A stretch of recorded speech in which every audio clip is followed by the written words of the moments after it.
Well, Democratic nominee Kamala Harris is preparing for a crucial week that will include her most critical decision yet, and that is choosing her running mate. She has set a deadline for tomorrow, but it could come down any moment now. Joining us to discuss the front runners is political analyst Tom Seraphin. Tom, thanks for joining us. Sure, great to be here. So let's take a look at those front runners. We're told she met with Pennsylvania Governor Josh Shapiro, Senator Mark Kelly of Arizona, and Minnesota Governor Tim Walz over the weekend. Are those the top three front runners as we look at this list of people, including for our Governor Pritzker, who have been considered contenders? What do you think? I would agree. I think Josh Shapiro, the governor from Pennsylvania, where you have 19 electoral votes, is a critical juncture for her. She needs to win Pennsylvania. He's dynamic. He won that state big, despite the fact that, Biden barely won the state by 0.2% of the votes cast. So, I mean, he brings a lot of strength to the table. Some of the criticism in the party is that he's Jewish and they have this issue with Hamas and everything else. The other criticism is that somewhere in his background, he had some harassment issues. But I think overall, when you take the weight of it, vice presidents don't win elections, they lose them. He'd be a safe choice, and he brings probably Pennsylvania along with them, which is now currently in play. Well, I mean, I like Mark Kelly, the senator from Arizona, gravitas, fighter pilot, astronaut, in Arizona. And, Arizona's got the electoral votes, which are very important. I think he could be a good VP.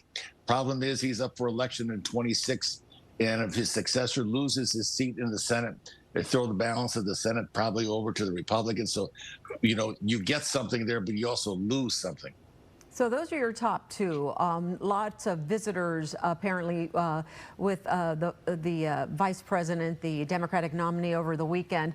And she's supposed to start a cross-country tour tomorrow in Philadelphia with her new VP choice. Is that a coincidence? Because apparently this is going to be the kickoff of her campaign to several battleground states. No, listen, she's got some real pros handling her campaign. They haven't put her out front of any reporter, any difficult situations since she took the job a couple of weeks ago.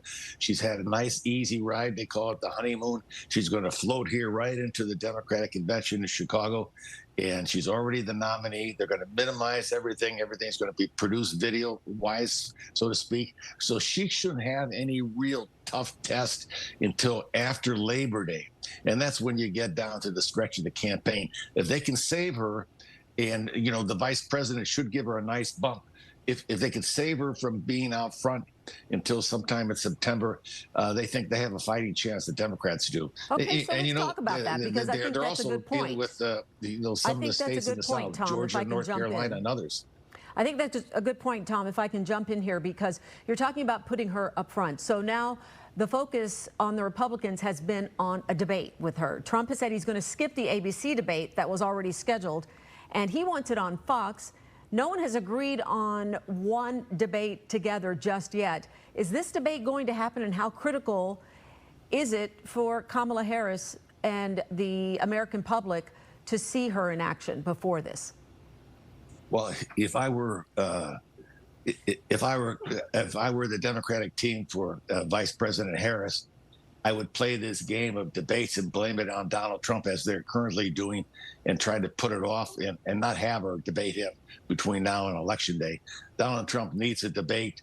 His debate was scheduled on ABC television with Joe Biden. That's his attitude. The president was in there. The president drops out, so we start over again. And now I have a chance to make that proposal. I accepted both of his proposals, so I'm now making a proposal to Vice President Harris. That's his attitude. Her attitude is, I want to go with the President Biden acceptance.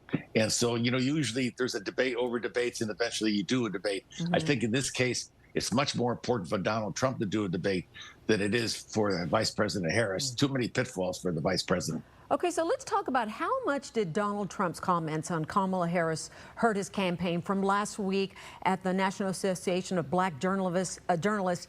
He is now doubling down on that, saying, she was Indian and all of a sudden she's black.